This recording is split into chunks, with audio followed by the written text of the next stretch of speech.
China is one of the world's leading economies, but its heavy reliance on coal and an ever-demanding need for oil is a matter of ecological concern. China has already surpassed the US as the world's largest emitter of greenhouse gases. To discuss how the Chinese have fared in balancing the struggle between economic development and the realities of the climate change crisis, senior editor Paul Jay spoke with Professor Minqi Li on China and climate change.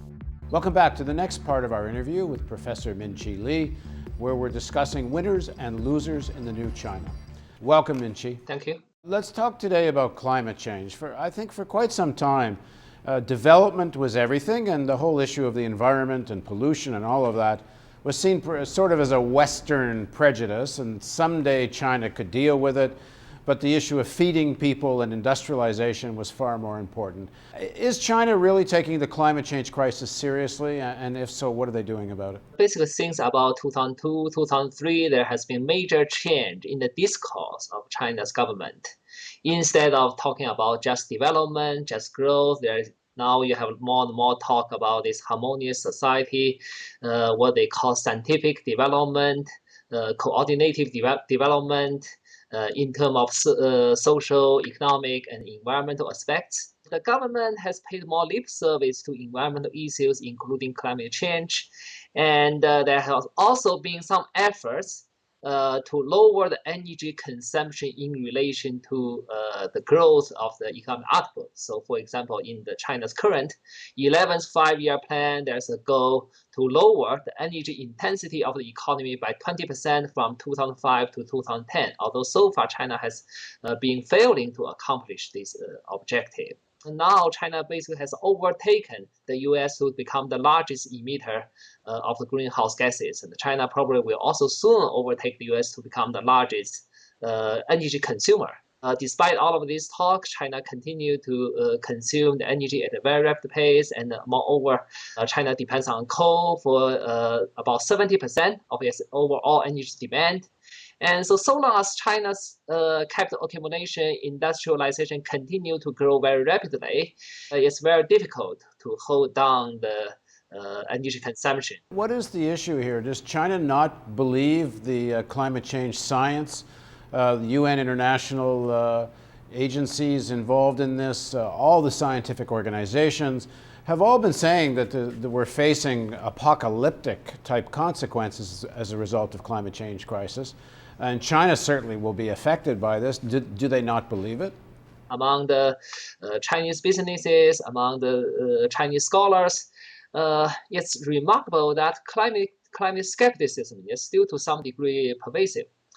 And in the very recent G8 meeting, after the very hard negotiation, the 8 industrialized countries finally reached a consensus that we are going to reduce the emissions by 50% by 2050, although they failed to reach a consensus on the starting year.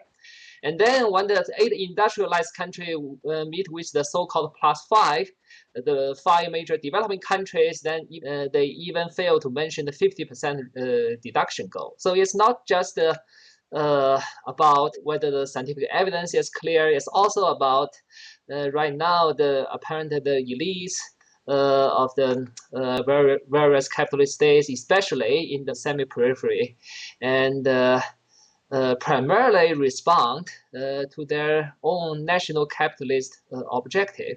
The latest study, which suggests that about 1/3 of China's greenhouse gas emissions has to do with China's export industries, which is the final products consumed in the Western countries. Of course, there was quite a lot of news stories about Beijing leading up to the Olympics, and how there was half the traffic was stopped going into Beijing, and the air did in fact get much clearer and cleaner over the course of the Olympics. That's just about the visible pollution. Right, visible pollution. And I guess once the Olympics are over, business goes back to usual. Given the strength of the Chinese state, one would think they have the power to intervene on the climate change issues, for example, restraining coal and pushing clean coal technology and other sorts of things. But if anything, it seems more of a free-for-all in China than even in the West. In the previous segments, we talked about China's rising inequality, rising social conflicts.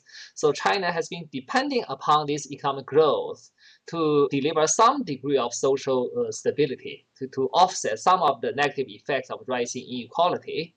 And so China probably would need at least 7 or 8% growth a year to accomplish some degree of social stability to make sure there are not serious social breakdown happening.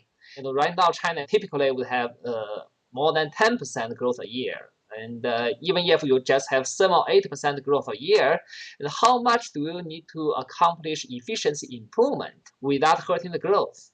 The Chinese argument, I guess, would be that the United States, which has been for decades the most massive consumer and producer of carbon emissions and consumer of energy, is still doing next to nothing on the climate change crisis. In fact, in the current election campaign, you can barely hear anything more than mild lip service to dealing with climate change. So from China's point of view, I assume if they think if the United States isn't doing anything, how on earth can we still dealing with so much massive poverty? And then the Americans use China as their excuse, so they can play a bit of a Punch and Judy show here. But in terms of China's own interest, one would think that they see the necessity for this. Well, it's not just China's interest, it's the interest of the entire humanity. I think the scientific evidence now is very clear, and it's probably already too late to avoid some major catastrophes. But the problem is that we have this global capitalist system, and which in turn have this intense competition between the capitalist corporations, between the capitalist nation states. So long as they are still pursuing their private profit or pursuing their national capitalist growth goals, objectives, and it's not easy to get out of this dilemma within the existing framework of the global capitalism. As I said earlier, they have this 5-year goal, and so far China has been accomplishing 2 to 3% reduction of the energy intensity a year, but against the background of 11% growth. And so that means China's energy consumption continue to grow 8 or 9% a year. And being economists, I know that means it will double every decade. Thank you, Minqi. In the next segment of our interview, let's discuss China and the global energy crisis. Please join us for the next segment of our interview with Professor Minqi Li.